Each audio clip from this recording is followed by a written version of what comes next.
atau tidak? Menteri Agama, nista agama, ngaco atau tidak? Ngawur atau tidak? Makanya nggak heran, akhirnya ada pendeta yang kurang ajar, akhirnya lebih kurang ajar. Kenapa? Menteri Agama aja nista, udah menista nggak diproses lagi. Makanya makin banyak yang kurang ajar, betul?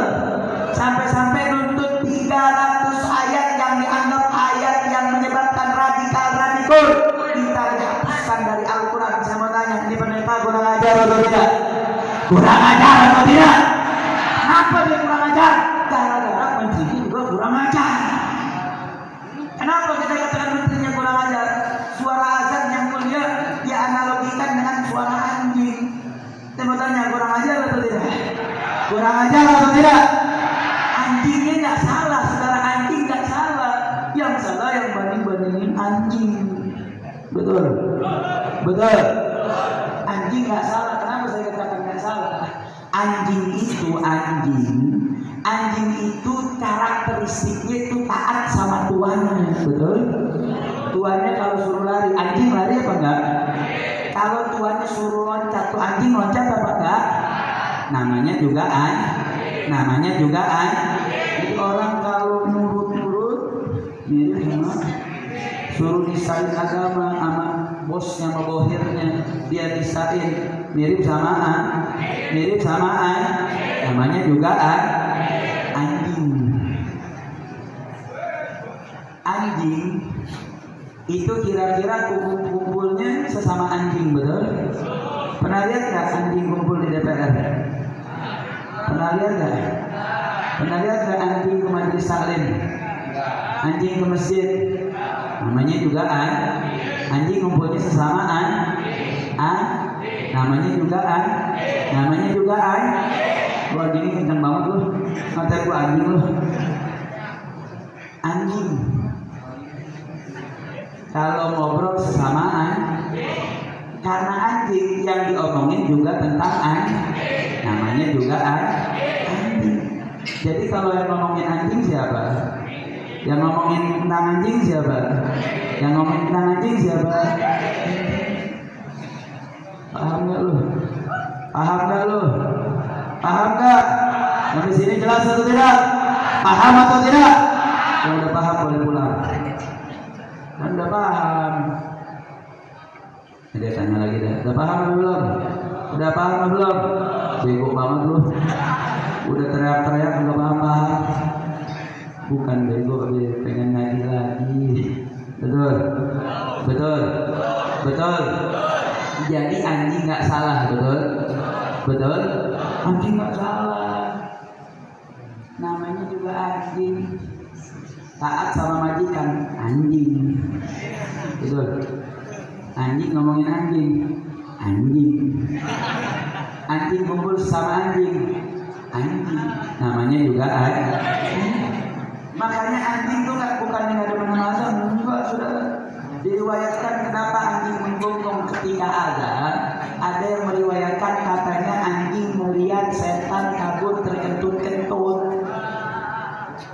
Tuh anjing ketawanya jadi gonggongan. Kalau tuh anjing ngomong, lu udah lagi yang kabur sama setan. Riwayat kedua katanya kenapa anjing menggonggong, katanya anjing lagi ikut bertasbih karena mendengar azan. Azan tuh punya power, punya kekuatan, yang kekuatannya masuk ke berbagai gelombang. Makanya ada pohon, ada bunga yang bisa merekah ketika dengar suara azan. Setelah azan berhenti, itu bunga kembali mengucuk, sudah.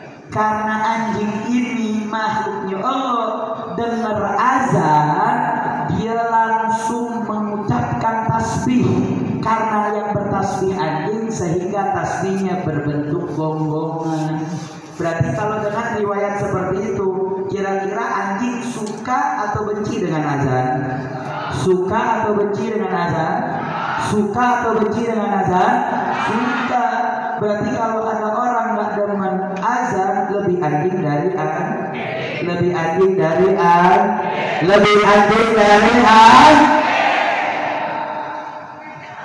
anjing.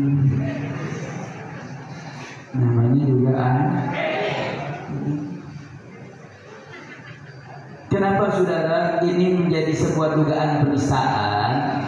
Yuk mari kita lihat sejarahnya, saudara. Dulu ketika Nabi dalam Isra Mi'rajnya, Nabi pernah mendengar lantunan azan. Namun setelah Nabi turun ke dunia, Nabi belum syariatkan azan. Akhirnya Madinah itu makin meluas, umat Islam makin banyak yang masuk ajaran agama Nabi, sehingga Masjid Nabawi penuh. Dulu kalau mau sholat jamaah tinggal mengatakan as-salatu jama'atan, cukup, karena umatnya masih sedikit. Akhirnya makin banyak Nabi berdiskusi, dialog dengan sahabat. Ini umat makin banyak, bagaimana cara kita bisa memberitahu setiap masuk waktu sholat? Akhirnya satu sahabat ngasih usul, ya Rasulullah, kita pakai bendera aja. Jadi kalau masuk waktu subuh kita kibarin bendera, sehingga orang yang lihat kibaran bendera dia tahu sudah masuk waktu sholat. Gue tanya nih orang Cianjur, kira-kira kalau azan subuh pakai bendera dikibarin lu bangun apa kagak? Bangun apa kagak? Pakai mic aja lu kagak bangun, bendera lagi. Betul, betul. Nabi tolak, saudara. Karena bendera itu cuma bisa dilihat, nggak bisa didengar. Orang yang lagi tertidur nggak bisa lihat kibaran bendera. Nabi nggak terima saran sahabat tersebut. Akhirnya satu sahabat yang satu lagi, oh Nabi, kalau gitu pakai lonceng saja. Kan kalau lonceng bisa didengar, dengan lonceng bisa didengar, yang tidur bisa bangun. Pertanyaan yang barang jajur, kalau azan subuh pakai lonceng, lu bangun apa kagak? Bangun apa kagak? Bangun apa kagak? Paling lu bangun nih siapa sih yang jualan es tongtong malam-malam? Betul, betul. Sama Nabi ditolak, saudara. Kenapa? Nabi katakan man tasyabbaha biqaumin fahuwa minhum. Siapa yang menyerupai satu kaum, maka dia seperti kaum tersebut. Karena lonceng itu syiarnya Nasrani, sehingga Nabi tolak. Karena sholat adalah syiar Islam, nggak boleh pakai syiar agama yang lain. Satu sahabat kasih saran lagi, oh kalau bendera nggak boleh, lonceng nggak boleh, ya udah pakai trompet saja. Nabi pakai trompet, pakai trompet. Nabi tolak. Kenapa? Karena trompet adalah budaya Yahudi, saudara. Nabi nggak terima. Akhirnya deadlock, tidak menemukan titik penuh. Singkat cerita, salah satu sahabat yang ikut dialog namanya Abdullah bin Zaid. Abdullah bin Zaid mimpi, dalam mimpi diajarin azan. Allahu Akbar, Allahu Akbar. Asyhadu an la ilaha illallah. Asyhadu an la ilaha illallah. Sampai akhir azan, saudara. Dia buru-buru pagi datang kepada Nabi. Dia minta, dia sampaikan apa yang dalam mimpinya. Nabi tersenyum. Nabi setuju dengan usulan tersebut. Kemudian Nabi perintahkan Abdullah bin Zaid untuk azan. Tapi sayang, sungguh disayang, Abdullah bin Zaid suaranya bagus, akan tetapi saat itu sedang sakit, sehingga Abdullah bin Zaid tak bisa azan. Nabi panggil Bilal bin Rabah, salah satu mantan budak yang punya suara yang tinggi, nafas yang panjang. Nabi katakan, ya Abdullah, ajarkan kepada Bilal untuk dia bisa berazan. Singkat cerita, mulailah Nabi mensyariatkan azan, saudara. Bilal naik ke tempat tertinggi, azan subuh, Bilal azan. Khusus untuk subuh ditambahkan oleh Bilal as-salatu khairum minan naum, itu tambahan khusus dari Bilal bin Rabah yang ditakrir oleh Nabi Muhammad SAW. Singkat cerita, setiap ada azan, itu sahabat berbondong-bondong ke masjid, saudara. Yang dari ladang tinggalin ladangnya, bergegas ke masjid. Yang di toko tinggalkan tokonya, dia bergegas ke masjid, memperlihatkan satu syiar yang luar biasa, memperlihatkan ketaatan umat Islam, sampai-sampai para kafir Quraisy nggak demen, orang Yahudinya hasad, sehingga melihat syiar yang begitu luar biasa, dia datangi Nabi, saudara. Dia intimidasi Nabi Muhammad, yang katakan, hai Muhammad, apa yang kau perbuat? Kalau kau betul-betul Nabi, sungguh azan ini adalah tingkah laku yang buruk dan tidak pernah dicontohkan oleh datuk-datukmu. Kalau ini perbuatan baik, seharusnya datuk-datukmu melakukannya. Apa itu teriak-teriak seperti suara kambing betina?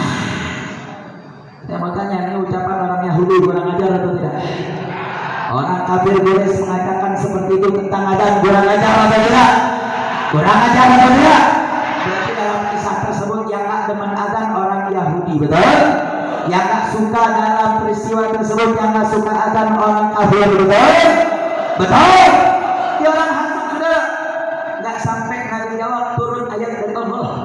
Allah langsung jawab apa yang Allah sampaikan. Allah berfirman, a'udzubillahi minasyaitonir rajim. Bismillahirrahmanirrahim. Idz nadaitum ila shalah ittakhaduha huzwan wa 'iba. Dzalika bi annahum qaumun la ya'qilun. Shadaqallahul 'azim. Tegas Allah sampaikan, idz nadaitum ila shalah. Tatkala kalian menyerukan mereka untuk mendatangi salat, ittakhaduha huzwan wa 'iba. Kemudian mereka orang kafir, mereka orang Yahudi menjadikan panggilan azan tersebut, panggilan seruan salat sebagai main-main, sebagai olok-olok. Dan karena kaum la yaqilun, hal tersebut adalah tingkah laku kaum yang tidak berakal. Saya mau tanya, dalam ayat ini Allah sampaikan idnadaitum ilas shalah, ketika kalian menyerukan untuk sholat. Saya mau tanya, seruan untuk sholat namanya apa? Jawab yang kompak. Seruan mengajak sholat namanya apa? Seruan mengajak sholat namanya apa? Adzan. Makanya Imam Al-Qurtubi mengatakan ayat ini tegas, ayat yang membahas tentang adzan. Bahkan Imam Al-Alusi mengatakan bahwasanya ayat ini adalah itsbat, pengukuhan syariat adzan yang semula datang dalam mimpi, diikrar oleh Nabi menjadi syariat, dipertegas kembali dengan ayat. Berarti saya mau tanya, adzan itu syariat atau bukan? Adzan syariat atau bukan? Adzan syariat atau bukan? Yang menarik saudara, dalam ayat ini Allah menggunakan kalimat idnadaitum. Ma makna nadaitum? Nadaitum masdarnya an-nida. Ma makna an-nida? An-nida itu artinya rafusul, mengangkat suara. Bahkan ada makna lain an-nida makna soha, teriak. Saya mau tanya, kalau mengangkat suara kira-kira volumenya tinggi atau rendah? Kalau mengangkat suara volumenya tinggi atau rendah? Tinggi atau rendah? Kalau berteriak volumenya tinggi atau rendah? Tinggi atau rendah? Berarti dalam ayat ini Allah perintahkan untuk menyerukan sholat, untuk meninggikan suara, betul? Untuk meninggikan volume, betul? Betul? Berarti saya mau tanya, perintah meninggikan suara itu perintah Allah atau perintah Nabi? Untuk meninggikan suara dalam suara seruan adzan, kira-kira itu perintah Allah atau perintah kiai? Perintah Allah atau perintah Habib? Perintah Allah atau perintah ulama? Berarti saya mau tanya, kalau ada menteri buat peraturan yang bertentangan dengan peraturan Allah, kira-kira itu menteri benar atau menteri salah? Menteri baik atau menteri buruk? Menteri pintar atau menteri bego? Pintar atau bego?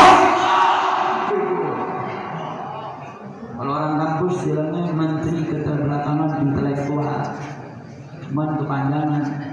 Orang Cianjur ngomongin bobrok. Betul, betul, betul. Yang ngomong bukan kita, saudara. Dalam ayat ini Allah yang sampaikan dzalika bi annahum qaumun la ya'qilun, bahwasanya kafir Quraisy dan orang Yahudi yang olok-olok adzan, yang katanya suara adzan itu seperti suara kambing betina, yang katanya suara teriak-teriak, langsung Allah jawab kenapa mereka bersikap seperti itu. Dan katanya kaum la ya'qilun, mereka adalah kaum yang tidak berakal. Saya bertanya, orang yang tidak berakal namanya apa? Namanya B. Namanya B. Orang yang tidak berakal namanya apa? Orang yang tidak berakal namanya apa? Allah yang sampaikan dari kaum la ya'qilun, mereka tidak berakal, saudara. Makanya Imam Fakhruddin Ar-Razi mengatakan sebu, keidiotan, kebodohan, ketololan akan menutup mahasinul Islam, akan keindahan-keindahan Islam. Kira-kira sampai sini jelas atau tidak?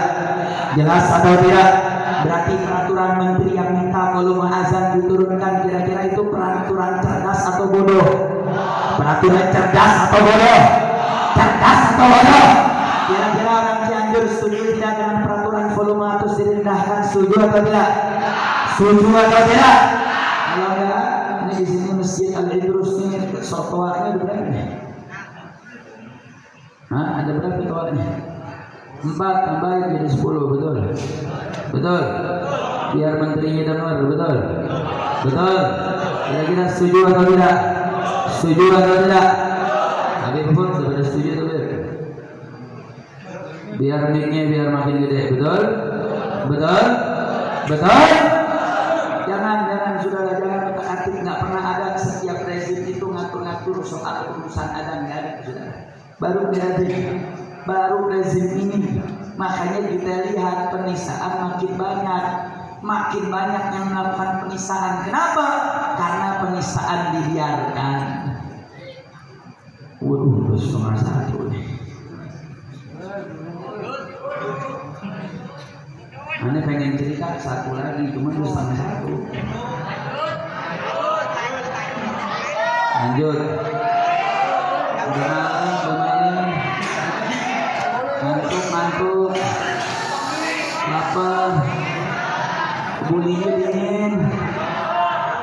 Lanjut. Siap lanjut. Siap sampai pagi.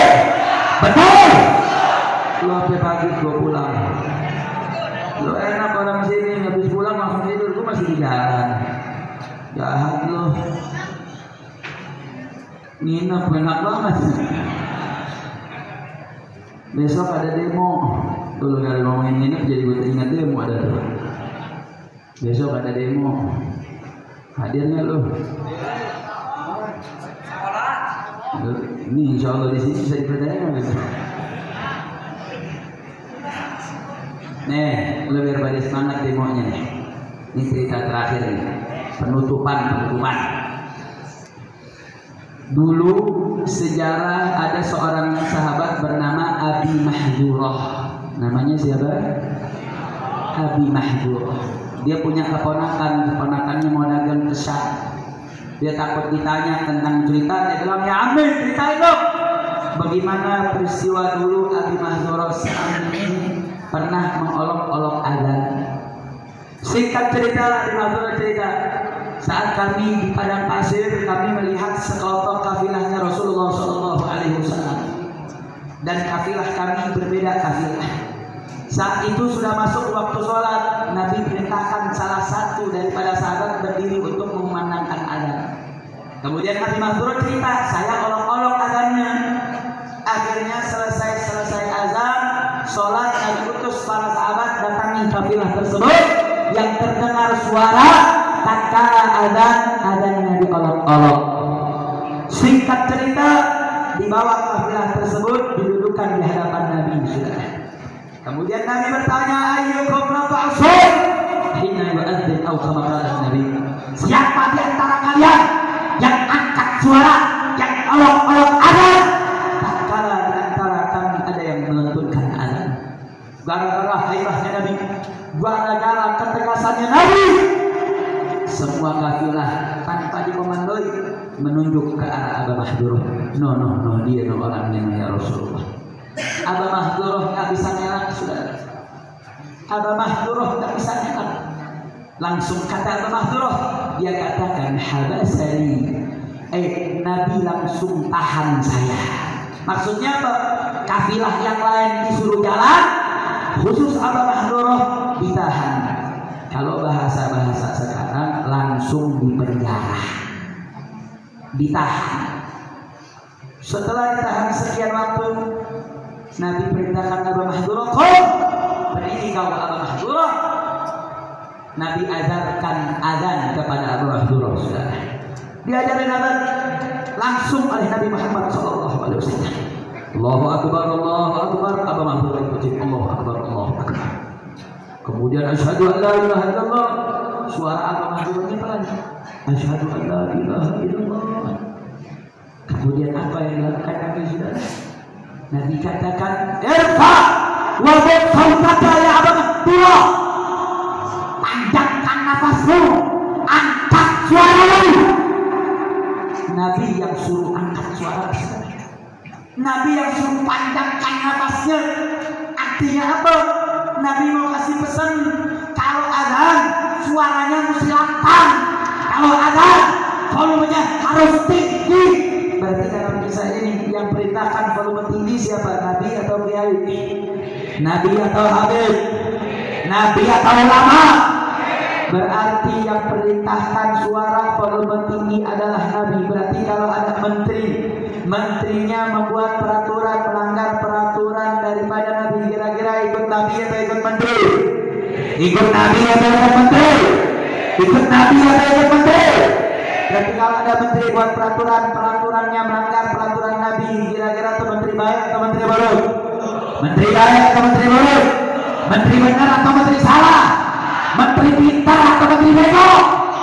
Pintar atau bego?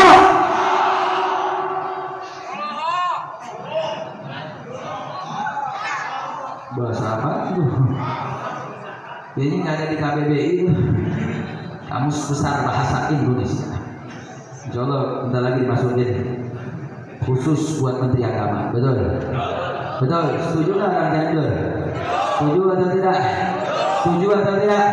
Kira-kira orang Cianjur rela nggak punya menteri kayak begitu? Rela atau tidak? Rela atau tidak? Kira-kira menteri begitu bagusnya siapa ya?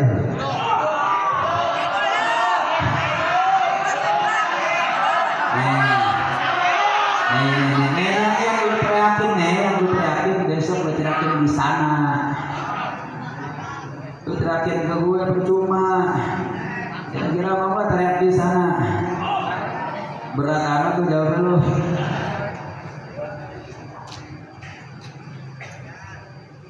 Nih, ini yang bahaya nih. Ini penistaan agama, hati-hati Pak Bu ya. Apalagi masalah ada. Aku lagi boleh nggak jadi satu lagi, aku lagi. Ujungnya atu-atu sampai subuh. Terakhir nih soalnya terakhir. Ini biar pada semangat nih. Satu orang tinggal samping masjid, zaman Nabi. Tahu-tahu setiap azan asyhadu anna Muhammadur Rasulullah. Ini orang selalu teriak, huriqal kadhibu, huriqal kadhibu. Dia benci dengan Nabi, dia benci sama azan. Setiap dengan asyhadu anna Muhammadur Rasulullah, dia katakan dibakarlah orang yang mendusta. Maksudnya dia doain buat Nabi biar kebakar. Ini orang Nasrani, kira-kira kurang ajar apa enggak tuh? Dia nistain azan kurang ajar atau tidak? Dia ucapkan ucapan misalkan Nabi kurang ajar atau tidak? Tahu apa yang terjadi saudara? Ini pelajaran. Kalau ada penistaan dibiarkan, lihatkan saudara bagaimana apa dan cara Allah Subhanahu wa taala. Dalam riwayat ada katanya khadim atau khadimah lemparin itu rumah penista agama dengan percikan api sampai terbakar rumah. Di riwayat yang lain bukan khadim atau khadimah, turun dari langit percikan api membakar rumah sampai-sampai cuman si penista agama tersebut yang mati terbakar, istri dan anaknya juga terkena laknat dibakar oleh Allah Subhanahu wa taala. Penistaan terhadap agama jangan dibiarkan. Kalau kita diam terhadap penistaan, sama saja as-sukut alamatul ridha, diam tanda kerelaan. Diamnya kita sama saja kita rela terhadap penistaan agama, saudara. Kalau kita sudah diam, maka tatkala azan itu turun, maka semua akan terkena akibatnya, saudara.